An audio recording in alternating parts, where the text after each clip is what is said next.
اللهم صل على سيدنا محمد وعلى آل سيدنا محمد كما صليت على إبراهيم وعلى آل إبراهيم في العالمين إنك حميد مجيد. قال الله تبارك وتعالى في كلامه المجيد: أعوذ بالله من الشيطان الرجيم. بسم الله الرحمن الرحيم. فتولى فرعون فجمع كيده ثم أتى قال لهم موسى ويلكم لا تفتروا على الله كذبا فيسحتكم بعذاب وقد خاب من افترى. فتنازعوا أمرهم بينهم وأسروا النجوى قالوا إن هذان لساحران يريدان أن يخرجاكم من أرضكم بسحرهما ويذهبا بطريقتكم المثلى فأجمعوا كيدكم ثم أتوا صفا وقد أفلح اليوم من استعلى.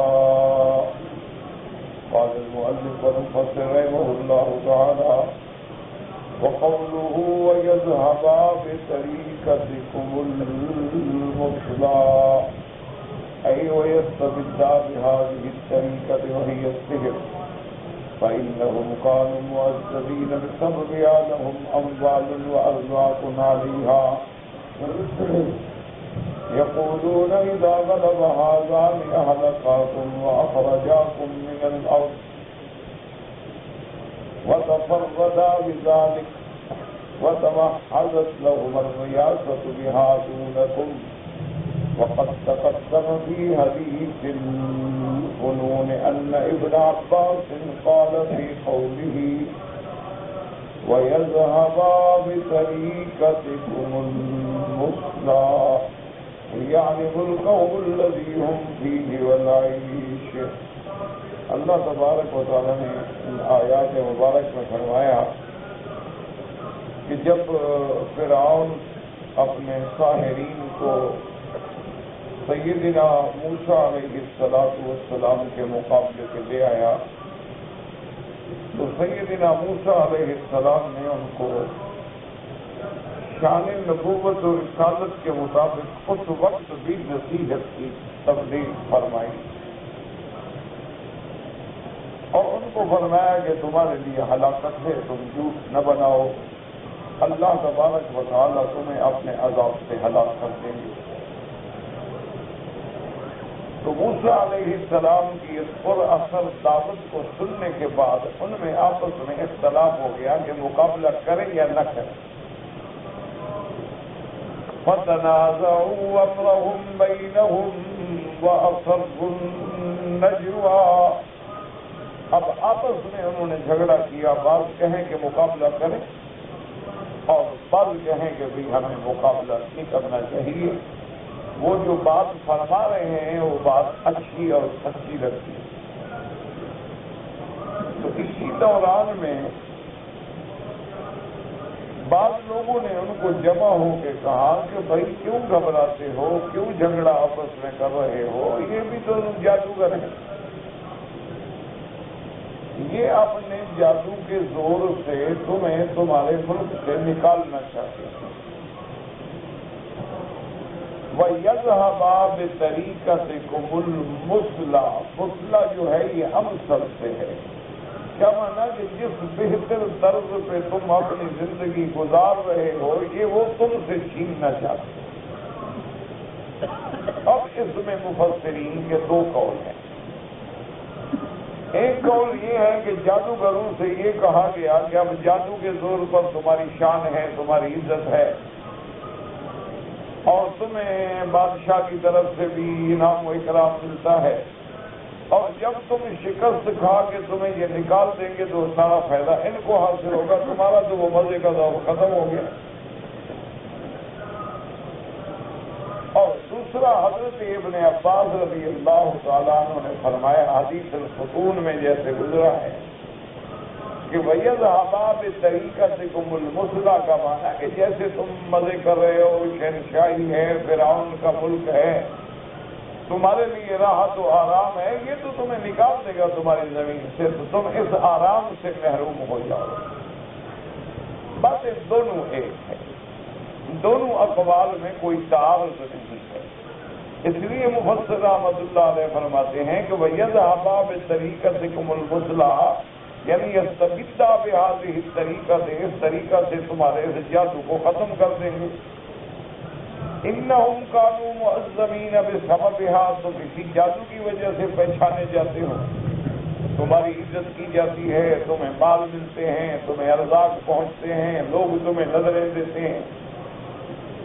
مانا اذا غلب هذان جب یہ دونوں تم پہ غالب آ گئے تو تم کو ختم کر دیں گے اور تم کو زمین سے نکال دیں گے، اور پھر اس ملک میں جو عزت ہے، مقام ہے، وہ ان دو کو ملے گا، تم سب کے سب ختم ہو جاؤ گے۔ حضرت ابن عباس رضی اللہ تعالیٰ عنہ نے فرمایا کہ اس کا معنی یہ ہے کہ وَيَذْهَبَا بِطَرِيقَتِكُمُ الْمُثْلَىٰ یعنی مُلْكَهُمُ الَّذِي هُمْ فِيهِ اس ملک میں تم رہ رہے ہو، تمہیں آرام میسر ہے، تمہیں سکون میسر ہے، یہ تمہیں نکالنا چاہتے ہیں، اس لیے ڈرو نہیں، ہمیں مقابلہ کرنا چاہیے۔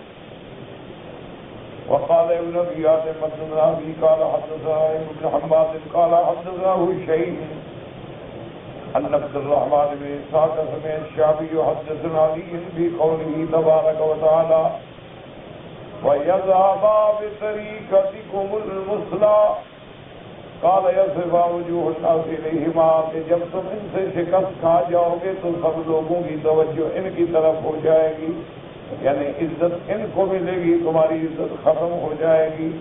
لہذا بات بہتر یہی ہے کہ ہم ان کا مقابلہ کریں، ان کو شکست دیں، تاکہ جو ہمارا عزت اور مقام بنا ہوا ہے وہ نہ چھن جائے۔ وقال مجاهد إذا باب طریقتكم وصاقاته الشرف والعقل واللسان یعنی جو تمہیں شرف ملا ہے، جو تمہیں مقام ملا ہے، یہ چلا جائے گا۔ وقال ابو صالح طریقتكم وصاقاكم وثرواتكم یہ تمہارے سردار جو ہیں یہ ختم ہو جائیں گے، ان کا اقتدار ختم ہو جائے گا۔ وقال اکرمت بخیرکم تم جس بلائی میں ہو یہ ختم ہو جائے گی۔ وقال قتادہ وطریق موسیٰ وجن بنو اسرائیل وقالوا اکثر القوم عددا واموالا وقال عدو اللہ یریدان یذهبا بهما لانفسهما اور فرعون نے ان کو سمجھایا کہ دیکھو اگر یہ کامیاب ہو گئے تو یہ بنو اسرائیل کو لے کے چلے جائیں گے، تو جب بنو اسرائیل چلے گئے تو تمہارے خدمت گزار ختم ہو گئے، اب تو تم ان سے خدمت لیتے ہو، تمہارا ہر کام جو ہے وہ کرتے ہیں اور تمہیں مفت میں ایک لیبر ملی ہوئی ہے۔ اگر تم ایسا کرو گے تو پھر تمہارا وہ مقام جو ہے وہ ختم ہو جائے گا، پھر سارے کام تمہیں خود کرنے پڑیں گے۔ وقال عبد الرحمن الزہری کو مصاب الذی انتم علیہ یعنی جس حال میں تم ہو یہی تمہاری کامیابی ہے۔ فاجمعوا کیدکم ثم اتوا صفا یعنی کہ سب مل جاؤ، اتفاق کر کے، سب بنا کے، سامنے ڈٹ کے کھڑے ہو اور ان کا ہم مقابلہ کریں، گھبرانے کی کوئی بات نہیں۔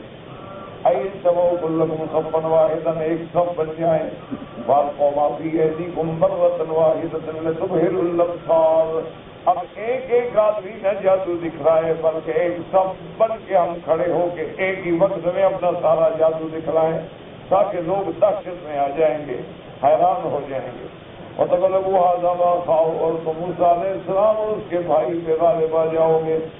وَقَدْ أَفْلَحَ الْيَوْمَ مَنِ اسْتَعْلَىٰ أَيْ مِنَّا وَمِنْهُ أَمَّا كَانَ وَقَدْ الْمَلِكَ الْعَطَاءُ الْجَدِيدُ أَمَّا هُوَ يَنَالُ الرِّيَاسَةَ الْعَظِيمَةَ وَقَدْ أَفْلَحَ الْيَوْمَ مَنِ اسْتَعْلَىٰ اور کامیاب وہ ہوگا جو آج جیت جائے گا کہ اگر ہم کامیاب ہو گئے تو فرعون ہمیں انعام بھی دے گا، عہدے بھی دے گا، مقام بھی دے گا، اور اگر وہ کامیاب ہو گئے تو صاف بات ہے پھر اس ملک کی ریاست ان کے ہاتھ میں ہوگی۔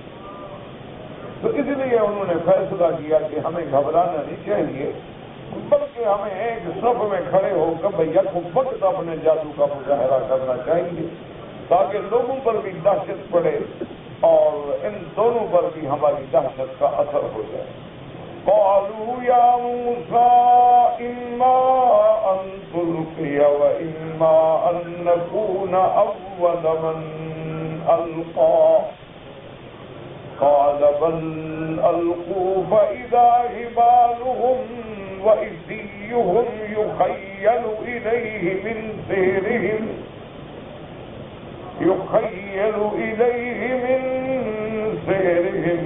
انها تسعى فاوجس في نفسه خيفة موسى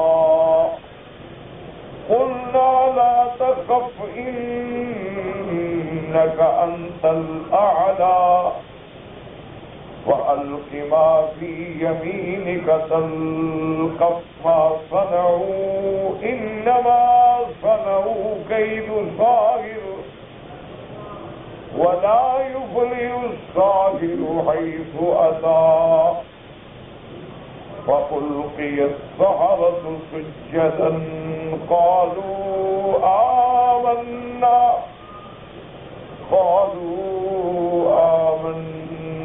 برب هارون وموسى يقول تعالى مخلصا حين توافقوهم وموسى عليه السلام انهم قالوا لموسى اما ان تلقي انت اولا واما ان نكون اول من نلقى اي انتم اولا لنرى ماذا تصنعون من السحر ولينذر الناس جدية امرهم. اب اللہ تبارک و تعالی نے فرمایا کہ جب آمنے سامنے ہو گئے اور فیصلہ ہو گیا مقابلے کا،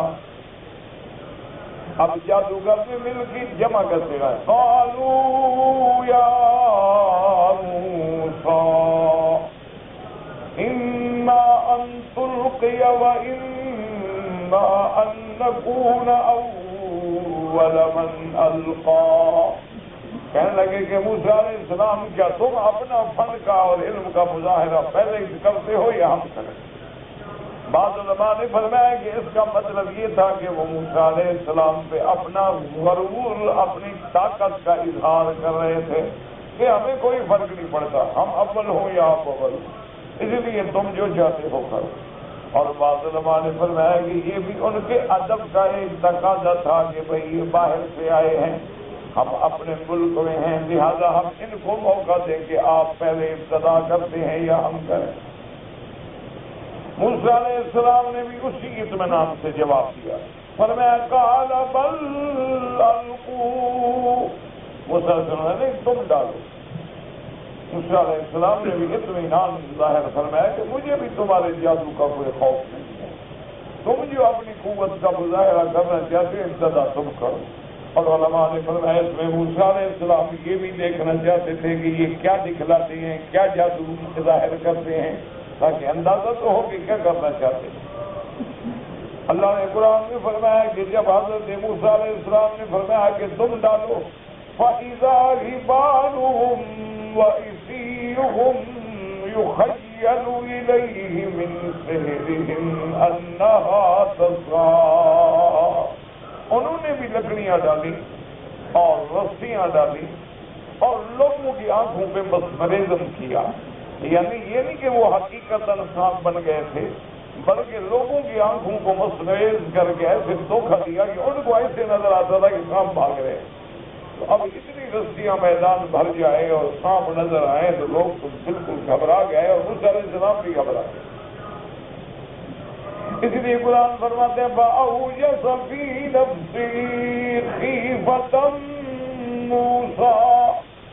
موسیٰ علیہ السلام بھی گھبرا گئے، کیونکہ تقاضا بشریت یہی ہے کہ ہر انسان کے اندر ایک خوف تو ہوتا ہے کہ جب دیکھے کہ میرے دشمن اتنی طاقت میں ہیں اور ہم اکیلے دو بھائی، ہم نے ان کا مقابلہ کرنا ہے. اس لیے موسیٰ علیہ السلام کے دل میں بھی خوف آیا. اور بعض علماء مفسرین فرماتے ہیں کہ موسیٰ علیہ السلام اس لیے ڈر گئے کہ اللہ نے جو ہمیں معجزہ دیا ہے وہ بھی تو لکڑی کا سانپ بنتا ہے اور انہوں نے بھی لکڑی کا سانپ بنا کے لوگوں کو دھوکہ دے دیا. تو اب ان کا اور ہمارا فرق کیسے ظاہر ہوگا؟ کبھی ہم لکڑی ڈالیں گے وہ سانپ بن جائے گا، انہوں نے بھی لکڑیاں ڈال کے سانپ بنا کے دکھا دیا. اور رسیاں ڈال کے سانپ بنا کے دکھا دیا تو پھر مسئلہ تو وہی الجھ گیا، فیصلہ کیسے ہوگا کہ حق پہ کون؟ اس لیے موسیٰ علیہ السلام کے دل میں خوف پیدا ہوا، اللہ نے حکم دیا قُلْنَا لَا تَخَفْ إِنَّكَ أَنْتَ الْأَعْلَىٰ، اللہ نے فرمایا موسیٰ علیہ السلام آپ نہ ڈریں، آپ ہی بلند ہوں گے، آپ ہی کامیاب ہوں گے، آپ کی ہی سرفرازی ہوگی، حق حق ہوتا ہے، باطل باطل ہوتا ہے، باطل جتنی زور لگا لے۔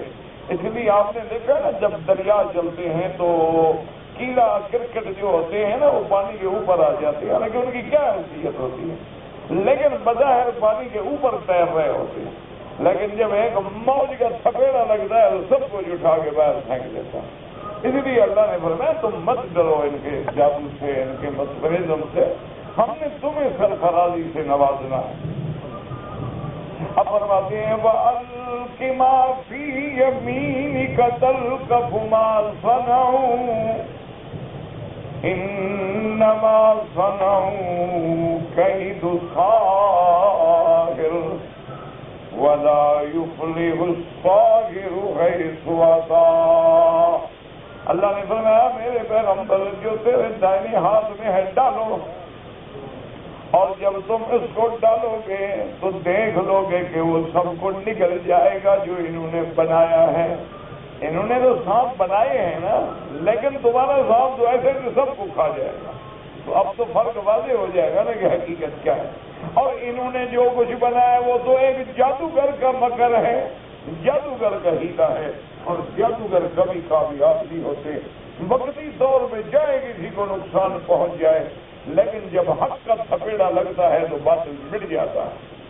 اس لیے مفسر رحمۃ اللہ علیہ فرماتے ہیں قالوا بعزت فرعون انا لنحن الغالبون، کہ جب جادوگروں نے اپنے جادو کو دکھلایا تو کہنے لگے ہمیں فرعون کی عزت کی قسم ہے آج ہم غالب ہو جائیں گے، جیت جائیں گے۔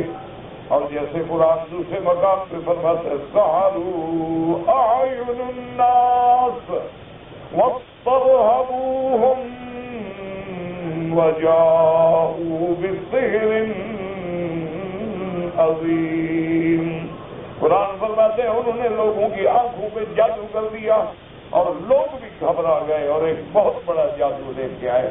لیکن یاد رکھو کہ سحر جو ہے یہ بھی حقیقت ہے، یعنی علم سحر، جادو کا ہونا، جادو کا اثر کرنا، جادو سے نقصان پہنچنا، یہ حقیقت ہے جو اللہ کے قرآن میں اور حدیث رسول اللہ کے ساتھ۔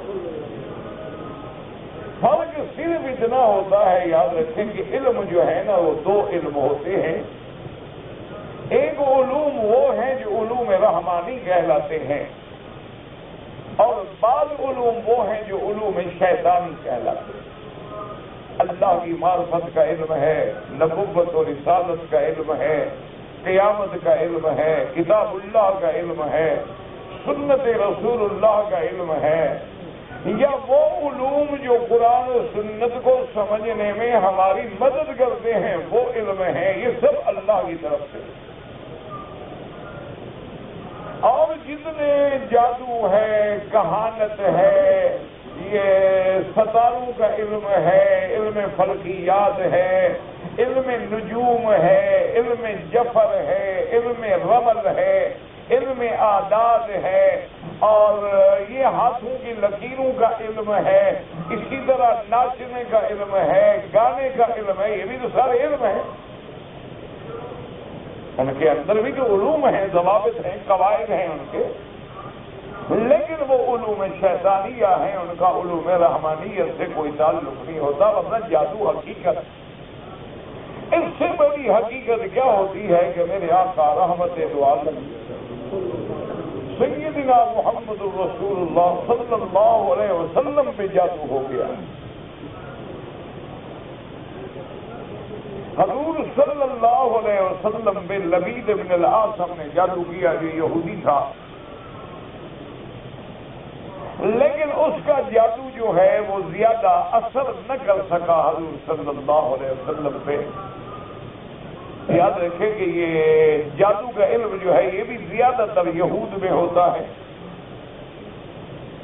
یہودیوں میں بہت بڑا علم سحر ہے، اور اس کے بعد وہ مذاہب جو یہودیوں نے پیدا کیے ہیں ان کے اندر یہ علم ہوتا ہے. اسی طرح ہندو مت میں بھی یعنی جادو ہوتا ہے. اسی طرح بدھ مت ایک مذہب ہے، اس میں بھی جادو ہوتا ہے. اسی طرح بعض بد نصیب مسلمان کلمہ پڑھنے والے بھی جادو سیکھتے ہیں. تو لبید بن العاصم کے بعد جو ہے اس کی بیٹیوں نے مل کر حضور صلی اللہ علیہ وسلم پہ جادو کیا، جس جادو کا حضور پہ اثر ہو گیا. لیکن وہ اثر یہ تھا کہ آپ کے دین کے معاملے میں تو کوئی رکاوٹ نہ بنی. نماز میں، تلاوت میں، قرآن میں، عبادت میں، دعوت میں، تبلیغ میں تو کوئی اثر نہ ہوا. البتہ حضور کی ذاتی زندگی پہ اثر ہو گیا. ذاتی زندگی سے مراد یہ ہے کہ آپ کی طبیعت غمگین رہنے لگی. سرکار دو عالم کی بھوک اور پیاس جو تھی وہ مٹ گئی. کبھی حضور کے سامنے کچھ رکھ لیا، ایک دو نوالے آپ نے لے لیے اور بات چھوڑ دیا. حضور صلی اللہ علیہ وسلم کا اپنے ازواج مطہرات سے الطاف اور کرم جو ہے وہ بھی ختم ہو گیا، اور بیویوں کی طرف توجہ بھی ختم ہو گئی، بیویوں سے ملنا بھی ختم ہو گیا. یہ اثر ہوا جادو کا. اسی طرح یہ اثر جو ہے کافی عرصہ رہا. بی بی عائشہ فرماتی ہے کہ ہم کوئی چیز رکھ دیتے تو حضور لے لیتے، ورنہ کبھی مانگتے نہیں تھے کہ مجھے بھوک لگی ہے یا مجھے پیاس ہے، پانی لے آؤ، کھانا لے آؤ، کبھی. اور حضور صلی اللہ علیہ وسلم اسی اثنا میں اپنی کسی بیوی کے ساتھ بھی مباشرت نہیں فرماتے، یعنی وہ خواہش بھی ختم ہو گئی. کافی دن جب گزر گئے، ایک رات میرے آقا سو رہے تھے. حضور صلی اللہ علیہ وسلم کی نیند مبارک جو ہے آپ نے فرمایا کہ اینا، جو میری دو آنکھیں ہیں وہ تو سوتی ہیں لیکن میرا دل نہیں سوتا. تنام عینایا ولا ینام قلبی، میری آنکھوں میں تو نیند آ جاتی لیکن میرا دل جو ہے وہ ہر وقت بیدار ہوتا ہے، وہ اللہ کے ذکر میں مشغول ہوتا ہے. حضور صلی اللہ علیہ وسلم سو رہے ہیں اور آپ خواب دیکھ رہے ہیں کہ اللہ کے فرشتے انسان کی شکل میں آتے ہیں. دو خوبصورت جوان ہیں، ایک حضور کے پاؤں کی طرف کھڑے ہو جاتے ہیں اور ایک سرانے کی طرف کھڑے ہوتے ہیں.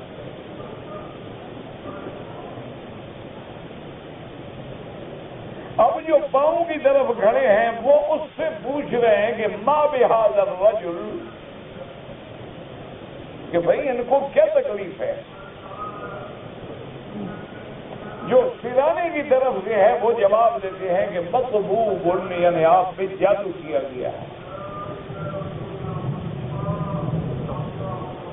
تو اس نے پھر پوچھا کہ وہ جادو کس چیز میں کیا گیا. اس نے کہا فی مشتن و مشاط، ایک کنگھی ہے اس میں بال ہیں، ان میں جادو کیا گیا ہے. اس نے پھر سوال کیا کہ وہ جادو ہے کہاں. تو اس نے کہا کہ فلاں مدینہ منورہ کے باہر جنگل میں جو ایک وادی ہے اس میں ایک غیر آباد کنواں ہے، اس کنویں کے نیچے جو لکڑی ہے اس لکڑی کے نیچے اس جادو کو چھپایا گیا ہے.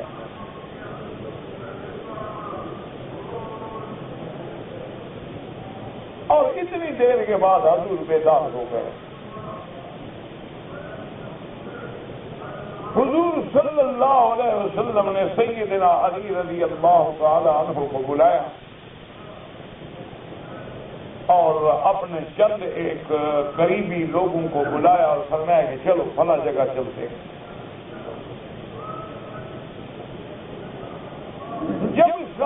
وہاں پہنچے تو وہ فرماتے ہیں کہ وہ جگہ ایسی تھی کہ زمین جتنی تھی ساری شور تھا اور کلر تھا، اور کھجوریں وہاں ایسے کھڑی تھی جیسے ٹنڈ منڈ کھجوریں ہوتی ہیں جن پہ کوئی پھل ول نہیں تھا، کوئی سوکھی ہوئی تھی اور کسی پہ کچھ شاخیں تھیں اور بالکل خطرناک نظر آتی تھی۔ حضور نے خود بھی فرمایا کہ کأنہم رؤوس الشیاطین، وہ کھجوریں ایسے معلوم ہوتی تھیں جیسے شیطانوں کے سر ہو۔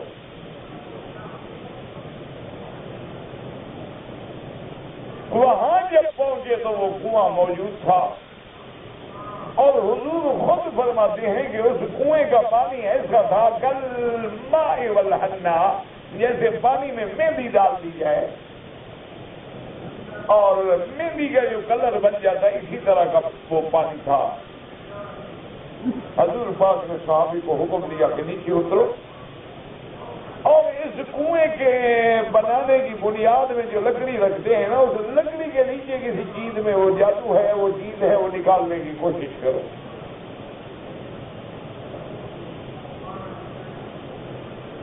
تو صحابی اندر تشریف لے گئے، اس کے بعد انہوں نے کوشش کی، تلاش کیا، آخر وہ چیز جو تھی مل گئی۔ اس نے کہا وجدت یا رسول اللہ، حضور مجھے مل گئی ہے وہ چیز، اندر میں لے آؤ میں۔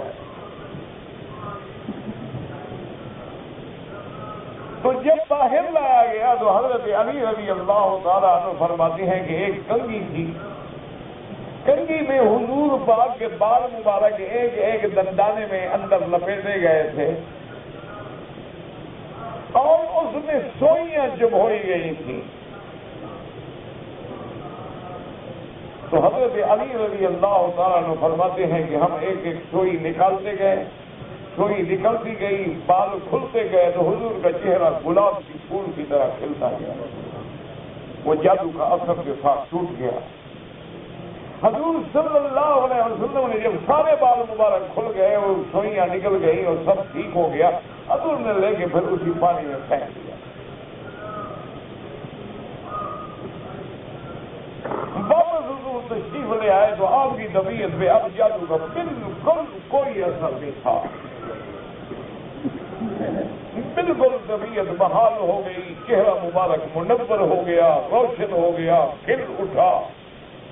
بی بی عائشہ سب نے مبارک دی اور کہا کہ یا رسول اللہ لو جئتنا، اگر وہ چیزیں آپ لے آتے تو ہم بھی دیکھتے کہ ظالموں نے کیا کیا ہے۔ حضور نے فرمایا کہ جب اللہ نے مجھے شفا دے دی، اللہ نے فرشتے بھیج کر مجھے میری بیماری کا بتلا دیا اور علاج بھی بتلا دیا، تو میں نہیں چاہتا کہ لوگوں میں پھر فتنہ بھڑک اٹھے، کیونکہ ایسی چیزیں جب آئیں گی تو حضور کے پروانے بھی تو جوش میں آئیں گے۔ تو اسی لیے علماء فرماتے ہیں کہ اہل علم کا یہ کام ہے کہ اگر کسی مسئلے سے فتنہ پھیلنے کا اندیشہ ہو تو اس مسئلے کو بیان ہی نہ کرے۔ یہ کوئی بہادری نہیں ہوتی کہ فتنہ بنا دیا جائے، فتنے کو مٹا دینا تو بہادری ہے، اپنے غصے پہ قابو پا جانا تو بہادری ہے، لیکن فتنے کو بڑھا دینا جو ہے یہ کوئی بہادری نہیں۔ اسلام اس کی اجازت نہیں دیتا، والفتنۃ اشد من القتل، اس قسم کے فتنے جو ہیں وہ تو قتل سے بھی زیادہ شدید ہوتے ہیں، میں چھوڑ دو۔ اسی لیے فقہا نے ایک مسئلہ لکھا ہے کہ مثلا ایک امام عید کی نماز پڑھا رہے ہیں اور ماشاءاللہ لاکھوں کا مجمع ہے، اتفاق سے امام نے وہ سورت شروع کر دی جس میں سجدہ تلاوت ہے، جو پابندی تو کوئی نہیں نا۔ اب اللہ کا قرآن ہے، آیت وہ آ گئی جس میں سجدہ تلاوت ہے، تو وہ کہا کہتے ہیں کہ امام سجدہ تلاوت نہ کرے تو کوئی حرج نہیں، بعد میں کر لے، اس لیے کہ اگر وہ سجدہ کرے گا لاکھوں بندے ہیں، کوئی سمجھے گا کوئی نہیں سمجھے گا، کسی کی نماز خراب ہو جائے گی تو کیا ہو جائے بعد میں سے۔ تو اسی لیے علماء نے ایسے مسائل بیان فرمائے ہیں کہ اگر کسی جگہ کسی مسئلے کے بیان سے اندیشہ ہو فتنے کا، فساد کا، تو وہاں علماء کا کام ہے ایسے ہے کہ وہ ایسا انداز اختیار کریں کہ امت میں فتنہ نہ پھیلے بلکہ امت کا اتحاد اور اتفاق جو ہے وہ برقرار رہے۔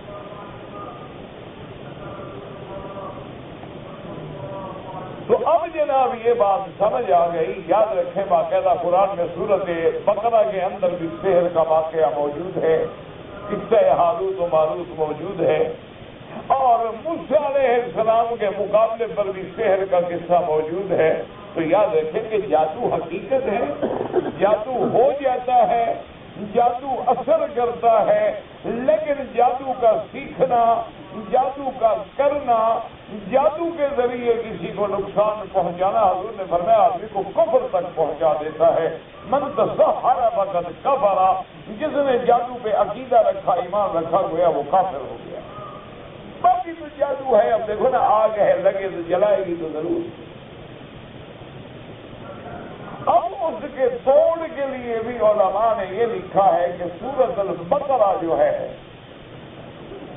انہوں نے کہا کہ جس گھر میں اللہ نہ کرے جادو کے اثرات ہیں، یا جس بندے پہ جادو کے اثرات ہوں، تو اس کو چاہیے کہ سورۃ البقرہ کی تلاوت کرے۔ خود نہیں پڑھ سکتا تو ساتھ بیٹھ کے کوئی حافظ پڑھے، وہ سنتا رہے۔ اگر کوئی حافظ نہ ملے تب بھی ٹیپ لگا دے، ٹیپ سے سنتا رہے۔ تو جب گھر میں سورۃ البقرہ کا تلاوت ہوگی، بار بار سے شیاطین الجن والانس جو ہے بھاگ جاتے ہیں اور جادو جو ہے وہ ٹوٹ جاتا ہے، ان کی شر سے بچ جاتا ہے۔ اور بعض علماء نے یہ بھی لکھا ہے کہ آدمی کوشش یہ کرے کہ سورۃ البقرہ ہے، آیت الکرسی ہے، چہار کل ہیں، اور اسی طرح وہ قرآن کی وہ آیتیں ہیں جو سحر والی ہیں کہ لا یفلح الساحر حیث اتی، اسی طرح ان کی السحرۃ سجدا، اسی طرح اللہ تبارک و تعالیٰ کے قرآن مقدس میں جن آیتوں میں سحر کا ابطال کیا گیا ہے، ان آیتوں کو بھی پڑھ کے دم کرے تو اللہ کی رحمت سے جادو کا اثر جو ہے وہ جلدی ٹوٹ جاتا ہے اور آدمی جادو کے فتنے سے محفوظ ہو جاتا ہے۔ اور اسی لیے ہمیشہ یاد رکھیں کہ جنات بھی حق ہے، جنات مخلوق ہے اللہ، جادو بھی علم ہے لیکن علم شیطانی ہے۔ اسی طرح منجمی جو نجوم ہے یہ بھی علم ہے، اسی طرح علم جفر جو ہے یہ بھی علم ہے، علم رمل جو ہے یہ بھی علم ہے، علم اعداد جو ہے وہ بھی علم ہے کہ تیرے اعداد نکال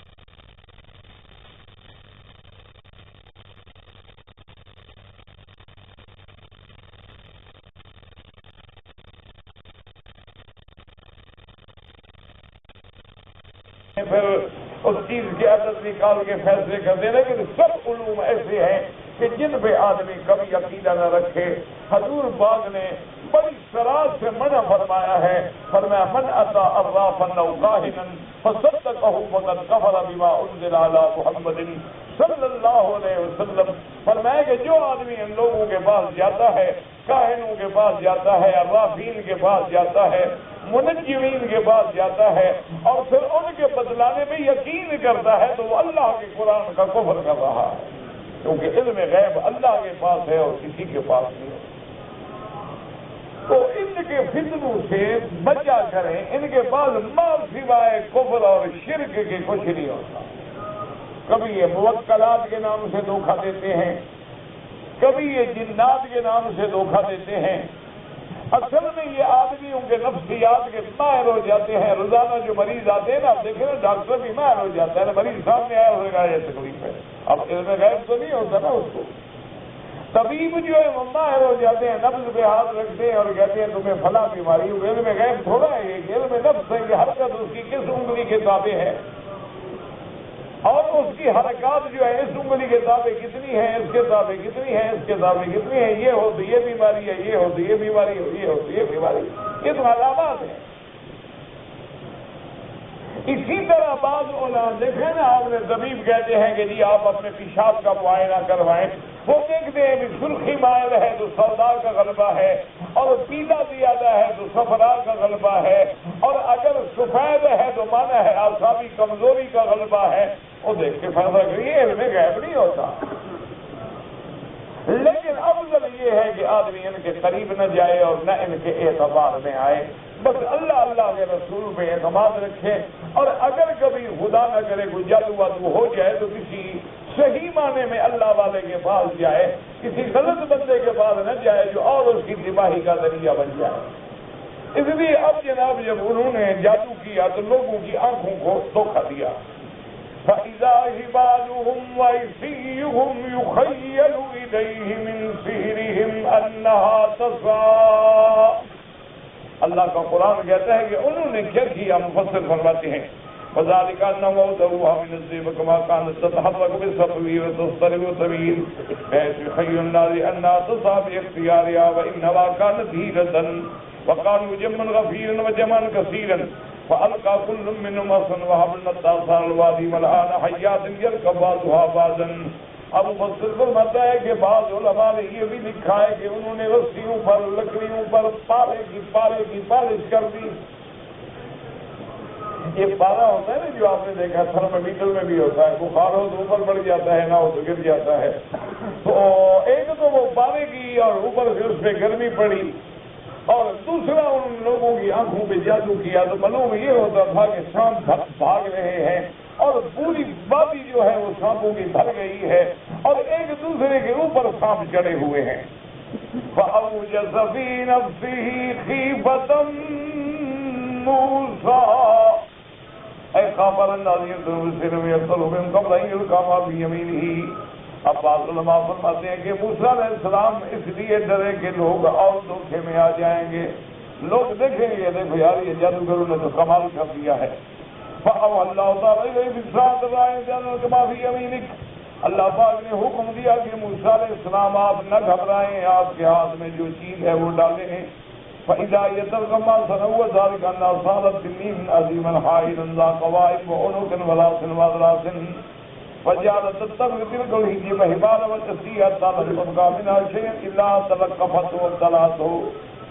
اب اللہ کے حکم سے جب موسیٰ علیہ السلام نے اپنی لکڑی پھینکی، صارت تنین، بہت بڑا اژدہا بن گیا، اور اژدہا بھی ایسا جو کھڑا ہو جائے، اور اس کی باقاعدہ گردن تھی، باقاعدہ سر تھا، اور باقاعدہ اس کی اندر داڑیں تھی، اور ایک ایک رسی ایک ایک لکڑی کے پیچھے بھاگ کے اس نے سب کو کھا لیا اور نکل گیا۔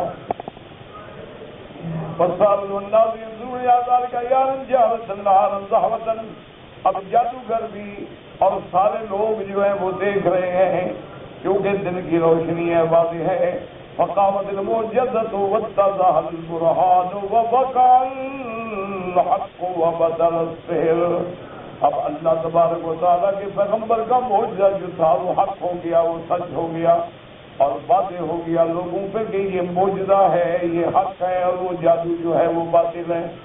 اس لیے قرآن کہتا ہے انما صنعوا کید الساحر ولا یفلح الساحر حیث اتی، کہ انہوں نے جو کچھ کیا تھا وہ تو جادوی ہیلا تھا، اور جادو کبھی کامیاب نہیں ہوتا، آخر مٹ جاتا ہے۔ وقال الانبیاء مثل ابی قال حدثنا محمد بن مسلم شیبانی قال حدثنا حماد بن خالد قال حدثنا الوالد والصائد عن الحسن عن جندب بن عبد الله البجلي قال قال رسول الله اذا خطب يعني السائل فاقتلوه ثم قرأ ولا يفلح الساحر حيث أتى قال ابن حيث وجد۔ حضرت عبداللہ جندب بن عبداللہ البجلی روایت فرماتی ہیں کہ میرے آقا نے فرمایا کہ جو ساحر ہو اگر ملے تو ساحر کی سزا یہ ہے کہ اس کو قتل کر دیا جائے، لیکن یاد رکھو قتل حاکم کرے گا، یہ نہیں کہ تم خود مارنا شروع کر دو۔ اپنی سزا اگر ہر بندہ دینی شروع کر دے تو بس دنیا میں فساد پھیل جائے گا۔ سزا دینے کا جن کو اللہ نے اختیار دیا ہے وہ دیں گے، ثابت ہو جائے گا کہ وہ جادوگر ہے۔ اس لیے اللہ فرماتے ہیں لا یفلح الساحر حیث اتی، جہاں ملے اس کو امن نہیں ہوگا۔ وقد واس التندی موقوفا والكون بالبائن الصار ذلك الشهد ولم خبرت بكل السحر تركي وجوهي علم علم اليقين ان هذا الذي فعله موسى ليس من قبيل السحر بل اب مفسر رحمۃ اللہ نے فرماتی ہے کہ جب جادوگروں نے وہ معجزہ دیکھا ان کو علم تھا نا جادو کا، اس لیے علماء کہتے ہیں کہ علم باطل بھی ہو تو کبھی نہ کبھی فائدہ دے جاتا ہے. حالانکہ جادو کا علم تو حرام ہے، لیکن ان کو علم تھا نا تو فرق کر بیٹھے، سمجھ آ گئی بات بھی یہ جادو نہیں. جادو ہوتا تو یوں ہوتا یوں ہوتا یوں ہوتا ہے، یہ جادو نہیں ہے، معلوم ہوتا ہے کہ اللہ تعالیٰ کی طرف سے قدرت کی امداد. اس لیے علماء فرماتے ہیں کہ کبھی باطل دین بھی فائدہ دے جاتی ہے. ایک صحابی مسلمان ہوئے تو صحابہ مل کے بیٹھے کہنے لگے کہ کوئی ہمیں نئی بات سنائیں، کوئی واقعہ بتلائیں جس سے ہمیں کوئی فائدہ حاصل ہو. کہنے لگا بھئی بات یہ ہے کہ قرآن حدیث نے تو ہمیں یہ سبق دیا ہے کہ یہ بت جو ہے کوئی نفع نہیں پہنچاتے، کہ بت جو ہے ان کا کوئی نفع نہیں. یہ کیا ہے؟ یہ خود بت ہے، لیکن میرے بت نے مجھے بڑا فائدہ پہنچایا. صحابہ حیران ہو گئے. میں نے کہا عجیب بات ہے، بت کیا فائدہ؟ اس نے کہا اصل میری عادت یہ تھی کہ میں جب سفر کرتا تھا تو اپنا وہ خدا وہ بت جو تھا صنم اپنے ساتھ رکھتا تھا. جہاں سارا میں جنگل میں جب اٹھا تو اس کو سامنے رکھ کے میں اس کی عبادت کرتا تھا، پوجا کرتا تھا. تو کہتے ہیں کہ ایک دفعہ میں نے اس کو نکال کے رکھا اور میں دور چلا گیا اپنے قضاء حاجت کے لیے. واپس آیا دیکھا تو لومڑی جو ہے نا اس پہ کھڑی پیشاب کر رہی تھی. میں نے کہا یار یہ اچھا خدا ہے، اور سال یار یہ بھول والا نا سے ہی اچھا خدا ہے میرا کہ لومڑی اس کے سر پہ پیشاب کر رہی ہے. یہ اس کو بھی منع نہیں کر سکتا بھی خدا کیسے ہو سکتا ہے. تو میں نے اٹھا کے پھینکا اور سیدھے مدینے آ کے کلمہ پڑھ لیا. تو مجھے تو فائدہ پہنچا دیا نا کہ وہ ذریعہ بن گیا نا میری ہدایت کا، کہ میں نے اپنے آنکھوں سے دیکھ لیا کہ ان کے پلے میں تو کچھ بھی نہیں، یہ تو کچھ بھی نہیں کر سکتے. اس لیے فرماتی ہے مفسر رحمۃ اللہ علیہ کہ جادوگر بھی پہچان گئے کہ یہ معجزہ ہے، جادو نہیں ہے، یہ اللہ کا سچا نبی ہے.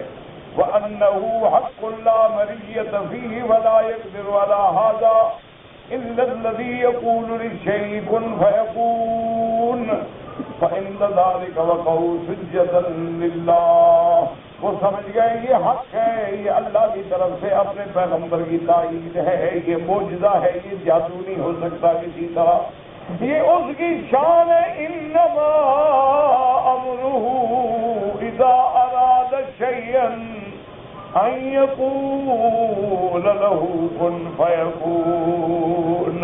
انہوں نے کہا یہ اس نے طاقت دی ہے، ورنہ ایک لکڑی خام بن جائے، ہماری ساری رسیاں نکل جائے پھر لکڑی بن جائے، یہ جادو نہیں ہو.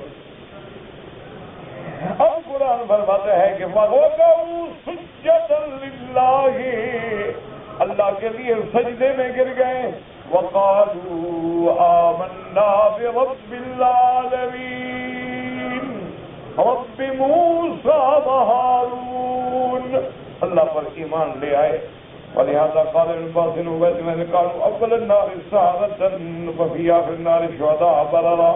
حضرت ابن عباس فرماتے ہیں کہ میرے مولا کی شان دیکھو کہ جب آ رہے تھے تو جادوگر تھے، اور جب شام ہوئی تو شہید تھے، اللہ کے اولیاء بن گئے. اللہ نے وہ مقام عطا فرمایا کہ سب کے سب اتنا ایمان پختہ ہو گیا کہ کسی عام آدمی کی کیا طاقت ہے ان کے مقابلے پہ. قانون محمد بن قانون سواری الفن، حضرت محمد بن کعب کہتی ہیں تقریباً جادوگر 80,000 تھے. وقال قاضی بالذکار 70,000 70,000 سے وقال سبی بالذات 30,000 یعنی کچھ ہزار 30 سے کچھ اوپر. کان سال فرعون سے 17,000 بعد نے کہا 19,000 سے ہیں. محمد بن صاحب کہتے ہیں قانون 15,000 وقال قابل احبار قانون 12,000 یہ تقریباً وہ 12,000 کے قریب تھے. اصل بات یہ ہے کہ جو قرآن نہ بیان کرے نا وہ اللہ جانتا ہے، کوئی جان نہیں سکتا.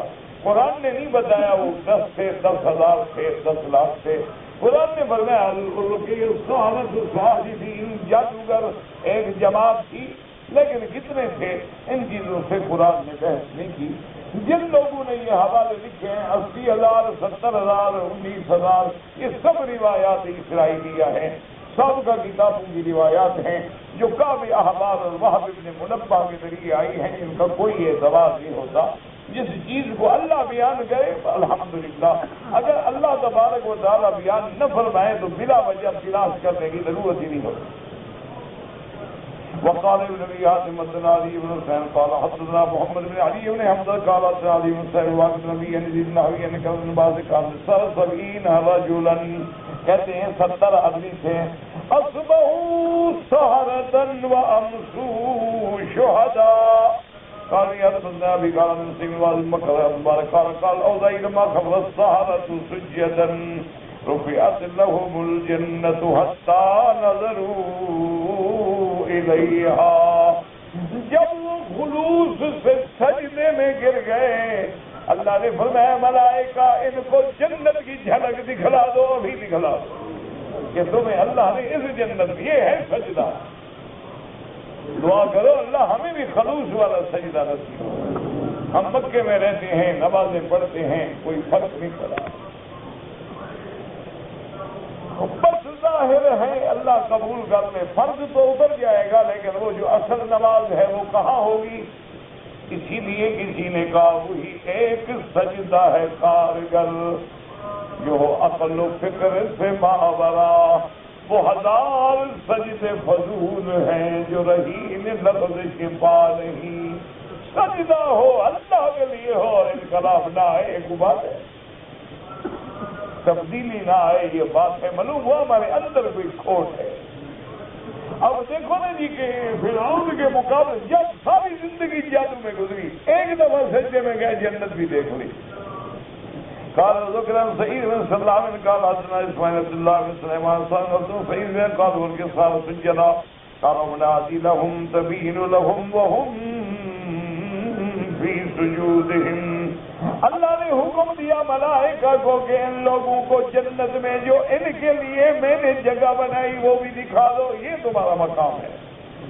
وقضا قال اکرم قال نبی وسلم ان نے بھی اسی طرح روایت کی ہے واللہ اعلم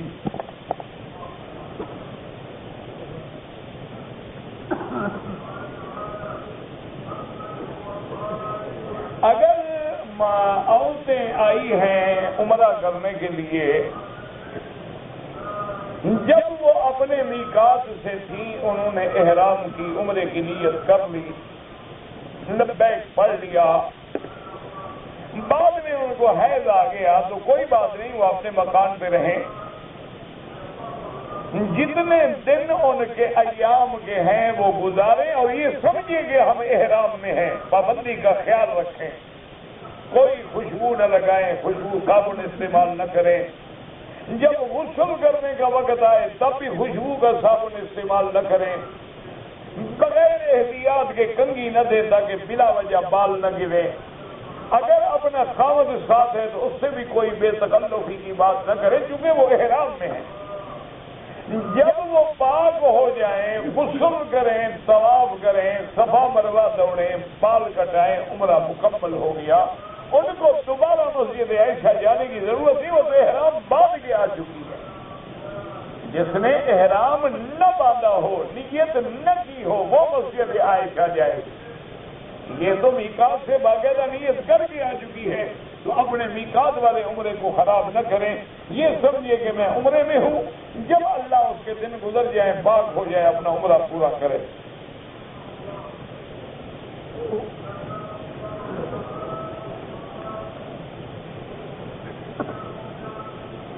کہتے ہیں کہ حالت احرام میں عورت کو اپنا چہرہ کھلا رکھنا چاہیے بالکل کھلا رکھنا چاہیے لیکن ایک بات یاد رکھو کہ احرام میں کھلا رہے احرام کے بغیر کھلا نہ رہے اگر ہمیشہ کھلا ہوا ہے تو فرق کیا ہوا احرام بغیر احرام کا بات تو سمجھو پہلے تو پردہ مانو نا کہ حالت احرام میں چہرہ کھلا رہے بغیر احرام کے چہرہ کھلا نہ رہے اب احرام میں بھی کیسے کھلا رہے وہ بھی بی عائشہ نے بتلا دیا کہ کننا اذا حاذین الرجال سدلنا علی وجوہنا کہ جب لوگ ہمارے قریب آتے تھے ہم کپڑا ڈال دیتے تھے اور جب مرد دور چلے جاتے تھے تو ہم کپڑا ہٹا دیتے تھے تو لہذا اگر مرد سامنے ہے تو جیسے عورتیں گھونگھٹ نکالتی ہیں نا سر کے اوپر سے کپڑا لے کے ایسے کھینچ لے چہرے کو بھی نہ لگے اور پردہ بھی قائم رہے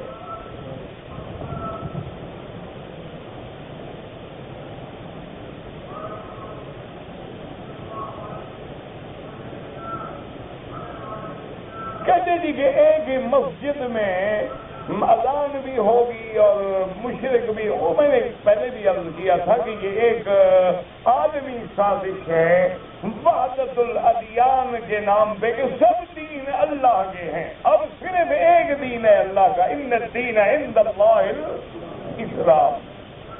من يبتغي غير الاسلام دینا فلن يقبل منه وهو في الاخرة من الخاسرین. یہ عالمی سازش ہے کہ جی گرجے میں نماز بھی پڑھ لو اور عیسائی بھی عبادت کر لیں, یہودی بھی عبادت کر لیں, ہندوؤں کے مندر میں ہندو بھی اپنے دیوی دیوتا کے آگے بھجن گا لیں, اور جب نماز کا وقت ہے اذان کہہ کے تم نمازیں بھی پڑھ لو. یہ بالکل غلط بات ہے, اسلام کے خلاف ہے اور قرآن و سنت کے خلاف ہے. یہ ایک عالمی سازش ہے اور دین اسلام کے لیے ایک عظیم پراپگنڈا ہے. یاد رکھو کہ اب تو عیسیٰ جب آسمانوں سے اتریں گے وہ بھی کلمہ پڑھیں گے محمد رسول اللہ. وہ یہ نہیں کہیں گے لوگوں کو کہ کلمہ پڑھو لا الہ الا اللہ عیسیٰ روح اللہ. وہ کہیں گے لا الہ الا اللہ محمد رسول اللہ. اسی لیے صحیح حدیث مبارک میں ہے کہ ینزل عیسیٰ ابن مریم علی منارۃ شرقیہ بیضاء دمشق کے اندر شرقی جانب میں جو مینارہ ہے اس سے عیسیٰ علیہ السلام اتریں گے اور 2 آدمی ان کے کندھے پہ ہاتھ رکھا ہوا ہوگا. میرے آقا محبوب رحمت للعالمین نے فرمایا کہ یقطر شعرہ ماء, آپ کے بالوں سے پانی ٹپک رہا ہوگا. معلوم ہوگا کہ ابھی ابھی غسل کر کے آ رہے ہیں اور حضرت مہدی مصلے پہ کھڑے ہو چکے ہوں گے.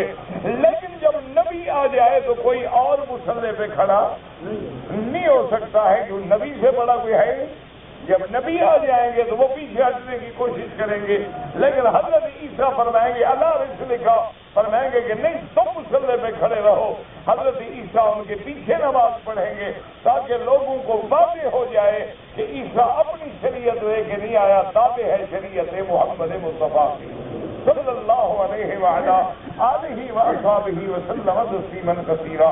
ایک بات. دوسری بات یہ ہے کہ دیکھو ہم تو حضرت موسیٰ کو نبی مانتے ہیں, رسول مانتے ہیں, اولو العزم من الرسل مانتے ہیں, کلیم اللہ مانتے ہیں. ہم عیسیٰ علیہ السلام کو رسول اللہ مانتے ہیں, روح اللہ مانتے ہیں, کلمت اللہ مانتے ہیں. اگر تم بھی ہمارے ساتھ وحدت کرنا چاہتے ہو تو محمد کو رسول اللہ مان لو, بات ختم. ہم تمہارے ساتھ مل جاتے ہیں, کوئی مسئلہ ہی نہیں. یہ کون سی وحدت ہوئی کہ تم تو ہمارے نبی کو نبی بھی نہ مانو بلکہ نعوذ باللہ رنگیلا رسول جیسی کتابیں لکھو, اور تم تو نعوذ باللہ حضور کی ازواج مطہرات پر رشدی جیسے ملعون سے تبرہ لکھواؤ اور ہمیں کہو کہ جی مل جاتے ہیں. یہ کیسے ملنے والی بات ہوئی؟ بالکل ہم تیار ہیں ملنے کے لیے. یا اہل الکتاب تعالوا الی کلمۃ سواء بیننا وبینکم الا نعبد الا اللہ ولا نشرک به شیئا ولا یتخذ بعضنا بعضا اربابا من دون اللہ. تو بالکل آ جائیں. اور دوسری بات یہ ہے کہ جی مندر میں نماز پڑھ لیں. حضور نے تو فرمایا حضرت علی جاؤ, میں حج میں نہیں جاتا جب تک کعبے سے بت نہ نکالے جائیں. حضور حج پہ نہیں آئے جس سال حج فرض ہوا. حضرت ابو بکر کو امیر بنا کے بھیجا, حضرت علی کو بھیجا اور فرمایا کہ لا تدع قبرا مشرفا الا سویتہ ولا تمثالا الا مسختہ, کہ حضرت علی جو قبر اونچی ہو اس کو زمین کے برابر کر دو, اور جو فوٹو ہیں بت ہیں سب کو مٹا ڈالو, اور یہ بھی اعلان کر دو کہ انما المشرکون نجس فلا یقربوا المسجد الحرام بعد عامهم ھذا, کہ مشرک پلید ہوتا ہے اس کو اللہ کے حرم میں آنے کا حق نہیں. تو جہاں دیوی دیوتا کھڑے ہوں وہاں جا کے ہم نماز پڑھیں گے. کوئی عقل کرو. لیکن یاد رکھو یہ سب ہیلے ہیں, یہ ہیلے ہیں سامری کے. انجام کیا ہے؟ لیظہرہ علی الدین کلہ. اللہ نے فرمایا میرا مدنی میرا وعدہ ہے میں تیرے دین کو سب پہ غالب کر دوں گا. وہ وقت آ رہا ہے, فکر نہ کرو. یہ کفر جو جھٹکے کھاتا ہے نا, یہ بھڑکتا ہے چراغ صبح جب خاموش ہوتا ہے. جب چراغ بجھنے پہ آئے نا وہ بھی ایسے ایک دو دفعہ روشنی کرتا ہے، یعنی کہ بجھنے کا وقت آ گیا، دین اسلام کے غلبے کا وقت آ گیا۔ باقی آزمائشیں ہوتی ہیں، ہوتی رہیں گی، اور آزمائش نہ ہو تو پھر دوستی کے ثبات کی۔ اللہ فرماتے ہیں تم ایک گلاس لیتے ہو مٹی کا، اس کو بھی بجا کے دیکھتے ہو، میری دوستی رکھو گے تو میں نہیں تمہیں ٹھوک بجا کے دیکھوں گا۔ یہ تو پھر امتحانوں سے تو گزرنا ہوگا۔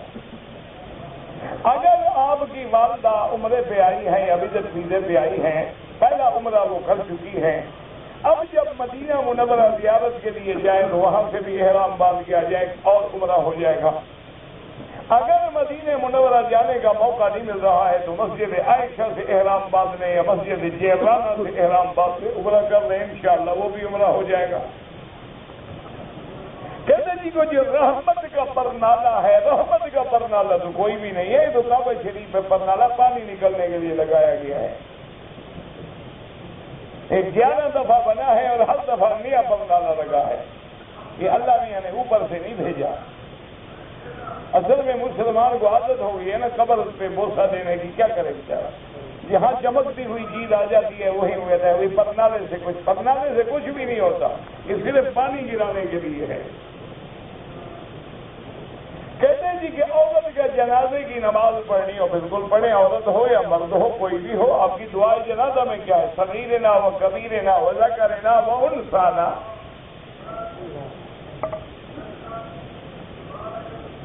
صاحب الوسیلت، یہ کوئی حدیث نہیں ہے، لوگ بزرگوں کی باتیں ہیں۔ عورتیں تراویح جتنی پڑھیں 20 رکعت، عورتوں کے لیے گنیا دین ہے، مردوں کے لیے نیا دین ہے، یعنی اگر مرد عشاء کی 4 رکعت پڑھیں تو عورتیں 3 پڑھیں، یہ اچھا دین ہے بھائی۔ کہتے جی کہ میری بیوی دوسرا عمرہ کرنا چاہتی ہے تو کیا جب وہ عمرے کرنے کے لیے جائے تو میں اس کے ساتھ میرا جانا ضروری ہے؟ کیوں آپ تنگ آ گئے ہیں؟ تو تمہاری بیوی کے ساتھ لوگ جائیں گے عمرہ کرنا، عقل کرو، تم نے جانا ہے اور کب جائے گا؟ اکیلے بھیج دو گے، جاؤ چھٹی، ایسے آدھی ہو بازار بھیج دیتے ہو عمرہ کے لیے، کیا شریعت میں منع ہے وہ نہ جائے اکیلا۔ جب عورت اکیلی ہو جائے استشرفہ الشیطان، شیطان لوگوں کے دماغوں میں ذہنوں میں اس کو مزین کر دیتا ہے اور پھر خطرے کا ذریعہ بن جاتا ہے۔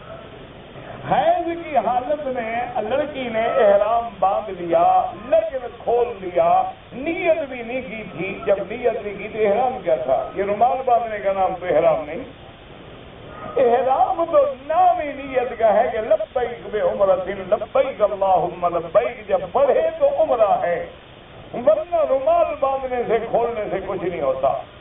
اب بہرحال پاک ہونے کے بعد وہ مسجد عائشہ سے عمرہ کرے اور ایک بکری دم بھی ادا کرے کہ پہلے عمرہ اس نے نہیں کیا میقات سے۔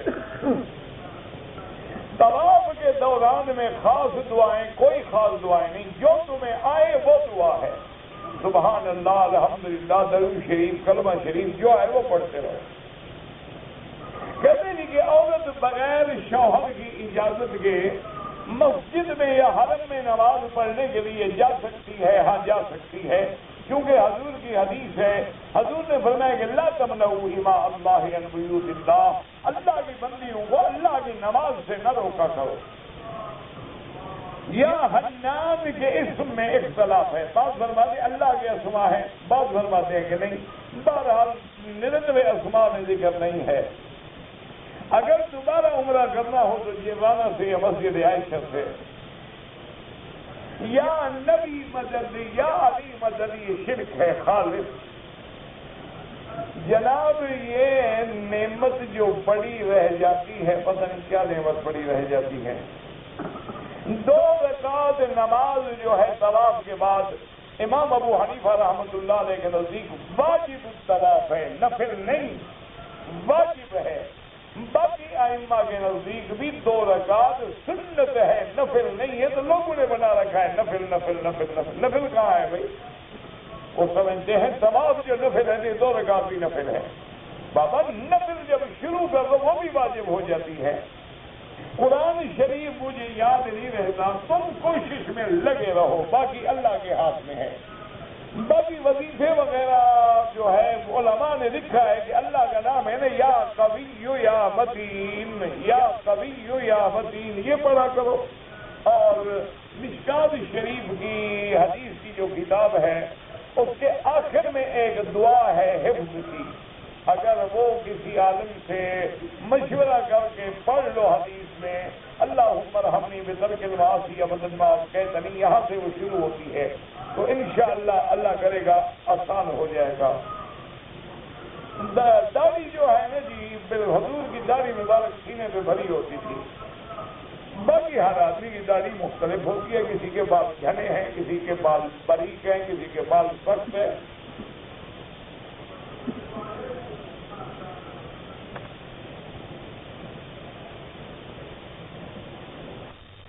شوہر نے اپنی بیوی کو کسی بات پر طلاق دیا، اگر تو کہی جائے تو تجھے 3 طلاق ہے تو انشاءاللہ کام پکا ہو گیا، اب بہانے بنانے سے کچھ نہیں ہوگا۔ جو آپ نے لکھا ہے طلاق کے بارے میں دارالفتاء میں عربی میں لکھ کے بھیج دیں، آپ کو جواب آ جائے گا۔ اگر کوئی نفلی عمرے کرنا چاہتا ہے جتنا کرے، منع نہیں ہے، لیکن مکے میں رہتے ہوئے اتنی دیر طواف میں لگاؤ تو زیادہ ثواب ہے۔ وہی ہے جیسے حج بدل ہے اور کوئی بات نہیں۔ اسی طرح طواف کر کے دعا مانگے، اللہ کسی کے لیے دعا مانگیں گے اللہ ثواب دے گا۔ عورت کا خامن جو ہے وہ 8 سال سے غائب ہو گیا ہے، اس کی کوئی خبر نہیں ہے، تو اس کو چاہیے کہ فوراً اگر اس ملک میں ہے، یہاں اسلام کی حکومت ہے، باقاعدہ محکمہ ہے، قاضی ہے، عدالت ہے، قرآن ہے، کتاب ہے، حدیث ہے، وہاں جا کے درخواست پیش کرے کہ میرا خامن گم ہو گیا، 8 سال ہو گئے ہیں، تو وہ قاضی جو ہے اخبار میں اعلان کرائیں گے۔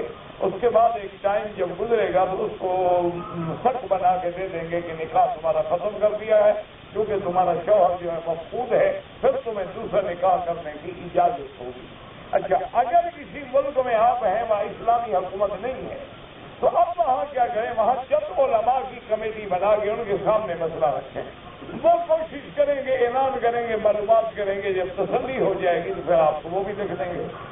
اگر مظلوم بیچاری 3.5 سال کی ظالموں نے قتل کر دیا، بالکل دعا مانگے اللہ آپ کو صبر دے،